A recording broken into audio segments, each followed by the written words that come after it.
ቃል የሷ ልጅ አይደለችም። ምን አለሽ ብሌን? ቃል የሷ ልጅ አይደለችም? አዎ ቃል የትዬ ልጅ አይደለችም። እርግጠኛ ነሽ? አዎ በጣም እርግጠኛ ነኝ። ቆይ አንቺስ እንዴት አወቅሽ?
እናቴ ይቅርታ ቃል፣ በጊዜ የምታርፊበትን ብትፈልግ ይሻልሻል። ከዚህ በኋላ እኔና አንቺ አንድ ላይ መቀጠል አንችልም።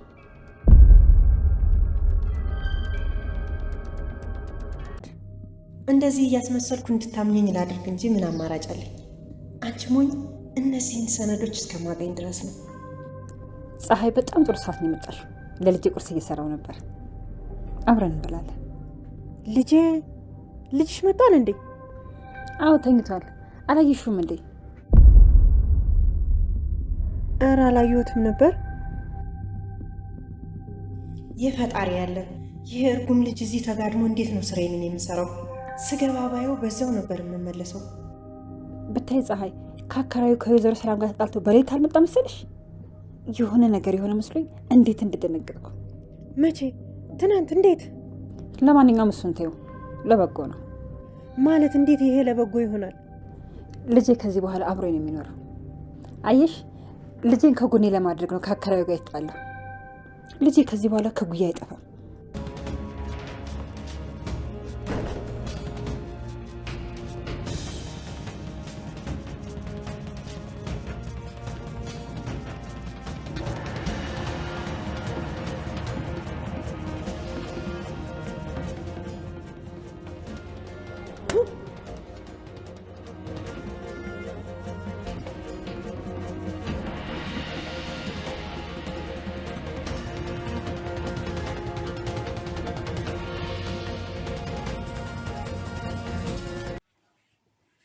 ሰላም ሰላም፣ ውዴ ቻናሌ ቤተሰቦች እንዴት ናችሁልኝ? እንኳን ወደ እኔ ዩቲዩብ ቻናል በሰላም መጣችሁ። ደህና ናችሁ ወይ? አደራ ድራማ እንግዲህ ወደ መጠናቀቁ የደረሰው የአደራ ድራማ ታሪክ አሁን ላይ ሰላም ሙሉ ለሙሉ ቃልን ከቤቷ እያበረረቻ ትገኛለች። የቃል ባህሪ ከቀን ወደ ቀን እየተቀያየረ ጭራሽ ብሌንን ካልገደልኩሽ እያለች እያወቀች ሁሉንም ነገር ብሌን የሰላም ልጅ እንደሆነች እያወቀች ምንም ቢሆን ገንዘብ ፈልጋም ቢሆን እንደዚህ እየሆነች ያለችው የፈለገ ቢሆን የዛ ቤት ልጅ የሆነችውን ብሌንን የሰላምን ልጅ ለዛውም ህይወቷን ነጥቃ የእሷን ህይወት ቀምታ የምትኖረውን ህይወት ብሌንን በዚህ መጠን ማሰቃየት አልነበረባትም። ምክንያቱም ነገ ላይ ለእሷ የከፋ እንደሚሆን ማወቅ ነበረባት። ሰላም እንኳን እንዳትራራላት ከቀን ወደ ቀን እየተቀያየረ ጸባይዋ እራሷን እንደ ልጅ እየቆጠረች ይመስለኛል። ቃል እንግዲህ ያለፈ ታሪኳ በጣም መጥፎ ነው። ወይም ደግሞ የሰላም ልጁና ወደ ሰላም ቤት ከመምጣቷ በፊት ጎዳና ነበረ የምትኖረው፣ መጥፎ ህይወት ነበር የምትኖረው እና በፍጹም አሁን ላይ ያንን ህይወት መኖር አትፈልግም። ባገኘችው አጋጣሚ ህይወቷን መቀየር ነው የምትፈልገው። ነገር ግን አሁን እሷ ህይወቷን ልትቀይር የመጣችበት መንገድ ትክክል አይደለም። ለዛም እንግዲህ የጊዜ ጉዳይ ነው እንጂ አሁን ላይ እውነቱ ሊወጣ ነው። እሷ መቼም እውነቱ አይወጣም ብላ እንግዲህ ብዙ ተራምዳ ነበረ፣ ብዙ ዋጋ ከፍላ ነበረ። የሰላም ልጁና አንድ ቀን ደስታ ኑሯት አያውቅም። የሆነ ቀን ሁሉም ነገር ለእኔ ይሆናል፣ በደስታ ኖራለሁ፣ ከዛ ወደዛ ቆሻሻ ህይወት ተመልሼ አልሄድም ብላ በደስታ እንግዲህ ብዙ ዋጋ ስትከፍል እያየናት ነበረ። ነገር ግን የቃል ነገር አሁን ላይ ሙሉ ለሙሉ ያበቃለት ይመስለኛል። ራሷን እንደ ልጅ እየቆጠረች የመጣችበትን ዓላማ አንዳንዴ እየረሳች በዛ ላይ ፍቅር ፍቅር እየተጫወተች እንግዲህ ከዳግም ፍቅር ይዟታል። የሰላም ልጅ መሆን ትፈልጋለች፣ የዳግምን ፍቅረኛ መሆን ትፈልጋለች። ሁለቱም ግን የሱ አይደለም። ዳግምም የብሌን ፍቅረኛ ነው፣ ሰላምም እንዲሁም ደግሞ ቃል እየኖረችው ያለችው ህይወትም የብሌን ህይወት ነው።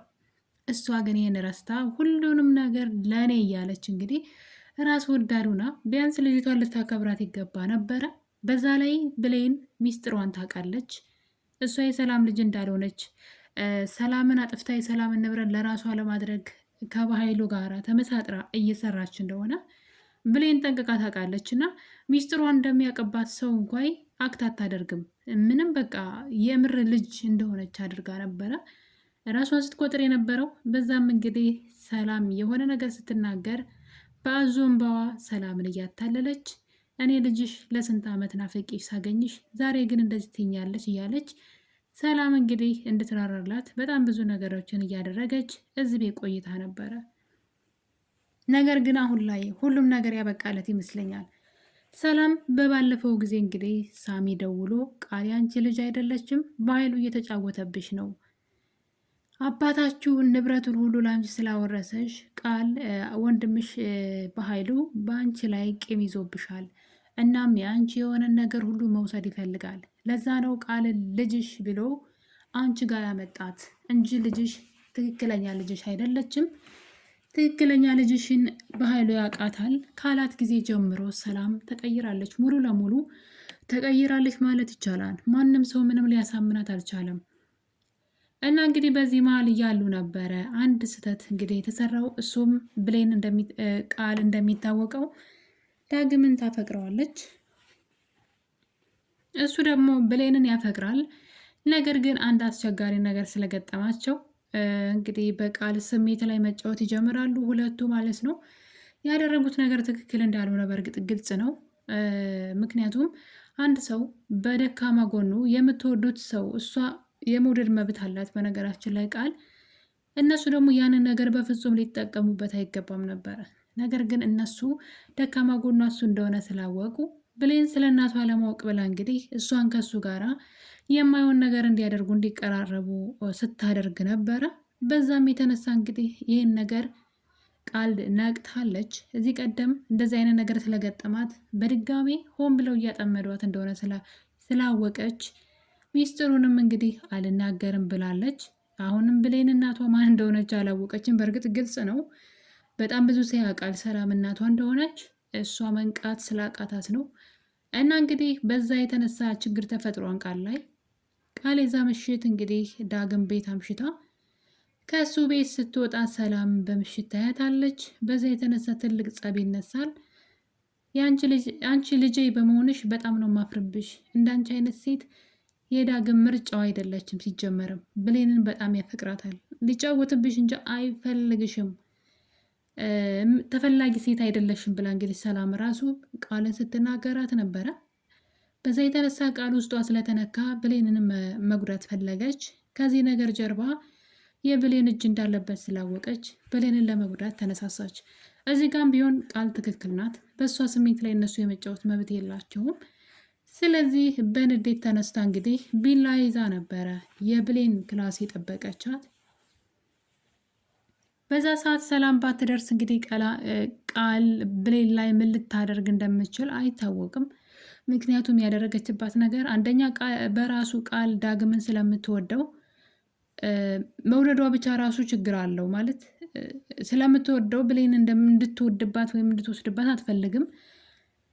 ግን ደግሞ በዛ ላይ ደግሞ ሌላ ችግር አመጡባት። ከሰላም ጋር ተጣላች። ዳግም በስሜቷ ተጫወተ። እንደምትወደው አውቆ በዛ ሊጠቀም ፈለገና እዚህ ነገር ጀርባ እንግዲህ ራሷ ብሌን አለችበት ብላ ስላሰበች ብሌንን ልትጎዳት በማታ ቢላ ይዛ ክላሷ ጠብቃት ነበረ እና በቢላው እያስፈራራቻት እያለ ሰላም ዳግምን ከቤት አባራው ስለነበረ በዚህ ምሽት ግን ያ ልጅ የት ሄዶ ይሆን ብላ ብሌንን ለመጠየቅ ወደ ብሌን ክላስ ታመራለች። በዚህ ሰዓት እንግዲህ ቃል ቢላውን ብሌን ላይ ለመሰካት ስትሞክር ነው ቃል ሰላም ደግማ ደርሳ ያዳነቻት እና በዛ የተነሳ እንግዲህ ሰላም በጣም ተናዳ ነበረ። ቃልም እንግዲህ ነገሩን ለማስተባበል ሞክራ ነበር። እናቴ ስትላት በጥፊ መታቻት ሰላም። እናቴ እንዳትይ ሰላም በጣም አመራለች። የምር እስከ ዛሬ ድረስ እንግዲህ ከባይሉ ጋር ሁና የሰራችው ተንኮል ግፍ ይመስለኛል። እና ቃል በጣም ነው የምታሳዝነው። በነገራችን ላይ የጊዜ ጉዳይ ነው፣ ሁሉም ነገር እውነቱ መታወቁ አይቀርም። ግን አሁን ላይ እሷ ናት የተጎዳችው። ከባይሉ በላይ እሷ ናት። ባይሉ ትልቅ ሰው ነው፣ በዛ ላይ ወንጀለኛ፣ አረመኔ፣ ጨካኝ ሰው ነው። ምንም አይነት ቅጣት ይገባዋል። እሷ ግን ህይወት ራሱ ለእሷ የተመቻቸች አይደለችም። ማለት በጣም መጥፎ ህይወት ነው የምትኖረው። ጎዳና ላይ የምትኖር ልጅ ናትና ከዛ ህይወት ደግሞ ተነስታ እስር ቤት መግባት በጣም ከባድ ነውና ግን ከሰላም ጋር ብትስማማ ጥሩ ነበረ። በኃይሉ ይህን ነገር እንዳደረገና እሷ ግን ይቅርታ ብትጠይቃት ሰላም በጣም መልካም ቀና ልብ ስላላት ይቅርታ ልታረግላትና ልትረዳት ትችላለች ብዬ አስባለሁ። ምክንያቱም ያለችው መጨረሻው ሰዓት ላይ ስለሆነ ምንም አይነት አማራጭ የላትም እና ያላት አማራጭ ጸባይዋን አስማምታ እንግዲህ ከሰላም ጋራ መኖር ነበረ። እውነቱን ተናግራ ማለት ነው። ሰላምን ብታግዛት ኑሮ ሰላም ለሷ የሆነ ነገር ታደርግ ነበረ። ነገር ግን ቃል ደግሞ ያንን ማድረግ አልፈለገችም። ስለዚህ ተመልሳ የትላንቱ መጥፎ ህይወቷ መሄዷ የማይቀር ነው እና እነዚህ ችግሮች እንግዲህ ተደራርበው ሰላም ቃልን በጥፊ ስትመታት ነበረ። ልጅን በጩቤ ልትወጊያት ነበር ወይ ብላ እንግዲህ ቃልም እንግዲህ እንዴት ልጀት ያለሽ እሷ እኮ ልጅሽ አይደለችም ስትላት ነበረ። በዚህ የተነሳ እንግዲህ ያው ቃል አትፈልግም። ሰላም ብሌንን ልጄ ብላ ከጠረሳት ትናደዳለች። ቃል ለምን? ስራዋን ስለምታውቅ እውነተኛ ልጇ እንደሆነች ስለምታውቅ ያ ስሜት ለሰላም እንዲሰማት ራሱ አትፈልግም። ልጅ የሚለውን ቃል እንድትጠቀም አትፈልግም። ከዛ እንግዲህ ሰላም ከዛን ሰዓት በኋላ ትቀይራለች። መንጋት አይቀርም እንግዲህ ይነጋል። ብሌን ስትቃዥ ነበር። ቃል አትግደኝ እባክሽ ተይኝ እያለች ማለት ነው። ሰላምም እንግዲህ ከእሷ ጋር ቁጭ ብላ ነበር ያደረችው። በመጨረሻም ጠዋት ላይ እንግዲህ ቃልን ማውራት እንዳለባቸው ስትጠይቃት ቃል አሁን ላይ በጣም ጥግብ ብላለች። ልታወራት ፈቃደኛ እንዳልሆነች እና መታጠብ እንደምትፈልግ ትነግራታለች። ሰላምም በቁጣ ተነስታ እንድትቀመጥና ማውራት እንዳለባቸው ነግራት፣ እናም አሁን ላይ ሰላም አስፈሪ ሆናለች። ቃልም ሰላም ተቃይራባት ስላለች እና ነገሮች ሁሉ እንደጠበቀችው አልሆንላት ስላለ ግራ ተጋብታለች። እናም በመጨረሻም እንግዲህ ቃል ሰላም ለቃል እንግዲህ ከዚህ ቤት መውጣት እንዳለባት ነው የነገረቻት። በጣም ከባድ ነው። አስባችሁታል? ቃል የካበችው ማለት ያሰበችው ወይም ደግሞ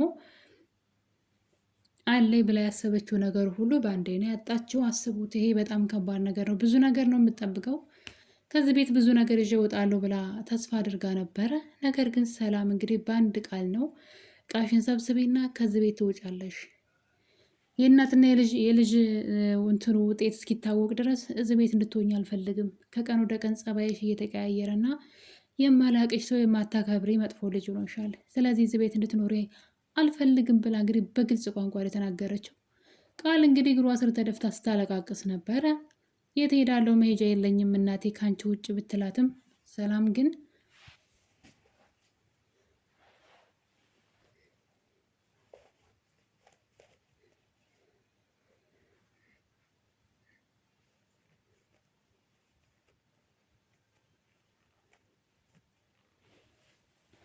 እንደውም ይህን ነገር ለማድረግ ዘግይቻለሁ። ሲጀመርም ከመጀመሪያ ወደዚህ ቤት ከመምጣትሽ በፊት ነበር ይሄን ማድረግ የነበረብኝ። እዛው ያለሽ ነበር ዲኤንኤ ምርመራ ማድረግ ያለብኝ ብላ እንግዲህ ቁርጥ ነው ትወጫለሽ ብላ እቃዋን እንድትሰበስብ ለቃል ሰላም ትነግራታለች። ቃል ብታለቅስም ምን ማድረግ እንዳለባት ብታስብም ምንም አማራጭ የላትም። ሰላም አምራለች። ውጪ እቃሽን ይዘሽ ነው ያለቻት።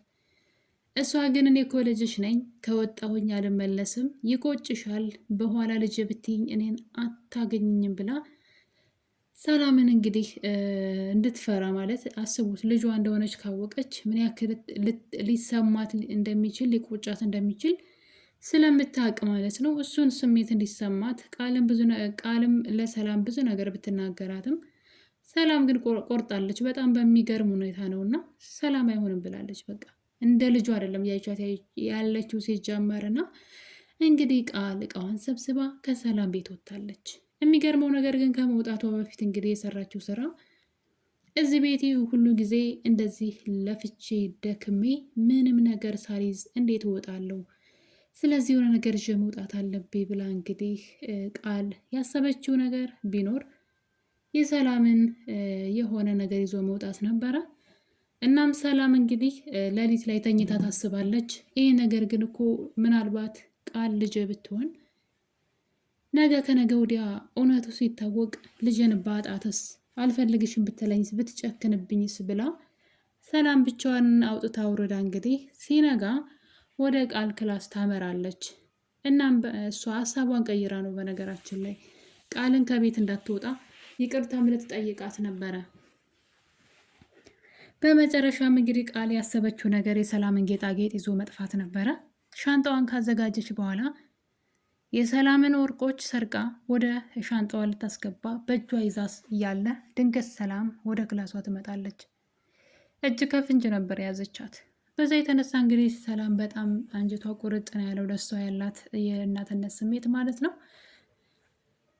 እኔ ራርችልሽ ሀሳቤን ቀይሬ ይቅር በይኝ ልልሽ ነበረና ያልኩትንም እንድትተይው ልነግርሽ ስመጣ አንቺ ግን ስራሽ አጋለጠሽ። ስለዚህ እንደ የዋህነት ሳይሆን ፈጣሪ ረድቶኛል፣ እንኳንም ስራሽን አይን ባይናየው ብላ እንግዲህ ሻንጣዋናት ይዛ ከቤት መንቅራ አስወጥታታለች። እሱ ብቻ አይደለም የሰረቀችውን ወርቅም ይጥቀምሽ ውሰጁ ብላ ሰታት ነበረ። ቃል ግን እንግዲህ ከዚህ በኋላ ሰላም ቤት የምትመለስ አይመስለኝም። ሲጀመር ይሄ መጨረሻዋ ነው። ግን በዚህ መልኩ መሆን የለበትም። ከወጣችም ደግሞ መቀጣት አለባት። ሲጀመር በተለይ ደግሞ ብሌን ላይ እየሰራችው በጣም ብዙ ግፎች አሉ። ብሌንን ስታሰቃያት ነበረ። ስለዚህ መታሰር አለባት ብዬ ነው የማስበው። አሁን ውጤቱ ከመጣ በኋላ እሷ ቤት ስለማትኖር ከወንጀል ነፃ ልትሆን አይገባም ብዬ ነው የማስበው። በጣም ብዙ ጥፋቶችን አጠፍታለች። በተለይ ብሌንን በጣም ነው ያሰቃየቻት ከሚባለው በላይ እና ከባህሉ በላይ እሷ ብሌንን አሰቃይታታለች። መጨረሻም እንግዲህ ስትወጣ ወርቁን እንደገና ወታ ለሰላም ወርውራላት ተፍታባት ነበር ሄደችው እና ያው ከዚህ በኋላ እንግዲህ የእናትና የልጅነት እንደው ውጤቱ እንኳ ቢቀየር ራሱ ሰላም አትቀበላትም። ከዚህ በኋላ አትፈልጋትም እና የሰላምና የቃል መጨረሻ እንግዲህ እንደዚህ ሆኗል። ቃል እቃዋን ሰብስባ ከሰላም ቤት ወጣች። እንደዚህ ቀላል ነው እንዴ? ለ10 ዓመት ያጣቻት እናቷን አገኘው ብላ እናቷ ቤት ገብታ የምትኖረው ቃል ማለት ነው። ከእናቷ ጋር ደግሞ እንግዲህ በክፍል 47 ከቤቷ ውልቅ ብላ ሄዳለች። እንደ ቀላል ነገር ምንም ሳትይዝ ምንም ሳታጠፋ ማለት በጣም ብዙ ነገሮችን ስታጡ የሆነ ነገር ብዙ አቅዳችሁ ስታጡ ሰዎችን ልትጎዱ ትችላላችሁ። ብቻ ያንን አማራጭ የምትሉትን ነገር ታደርጋላችሁ። ቃል ግን እንዳይጥ ነው ሻንጣዋን ይዛ ውልቅ ብላ ሄደችው እና ከዚህ በኋላ የመመለስ እድሏ 0% 0 ነው። ከዚህ በኋላ ወደ ሰላም ቤት ተመልሳ አትመጣም። ምንም ይሁን ምን አሁን ላይ ብሌንና ሰላም እንግዲህ መቀራረብ እድል ይኖራቸዋል። ምክንያቱም በተቀራረቡ ቁጥር እናትና ልጅ መሆናቸው ሊተዋወቁ ይችላሉ የሚል ሀሳብ አለኝ። ቃል ግን ላትመለስ ከሰላም ህይወት ወጥታለች። ውጤቱ ከመጣ በኋላ ግን መታሰሯ የማይቀር ነው። ውድ ቤተሰቦቼ አደራ ክፍል 47 እንዴት አያችሁት? ሀሳብ አስተያየታችሁን ኮሜንት ላይ ማስቀመጥ እንዳትረሱ። የዛሬው ክፍል እንግዲህ ከሞላ ጎደል ይህን ይመስል ነበረ። ስለነበረን ቆይታ ሁላችሁንም አመሰግናለሁ። በሌላ በአዲስ ቪዲዮ እስከምንገናኝ ድረስ ለቤቴ አዲስ የሆናችሁ ሰዎች ሰብስክራይብ ማድረግ እንዳትረሱ። የምለቀው ቪዲዮ ደግሞ እንዲደርሳችሁ የደውሏን ተጫኑ። ቪዲዮውን ደግሞ ሼር፣ ላይክ በማድረግ አበረታቱኝ። በመልካም ፈቃዳችሁ ደግሞ ስለምታበረታቱኝ በጣም ነው የማመሰግነው። ሀሳብ አስተያየታችሁን ደግሞ ኮሜንት ላይ ማስቀመጥ ትችላላችሁ። እንዳስተካክል የምትፈልጉት ሀሳብ ካለ እቀበላለሁኝ። ሁላችሁንም አመሰግናለሁ። መልካም ጊዜ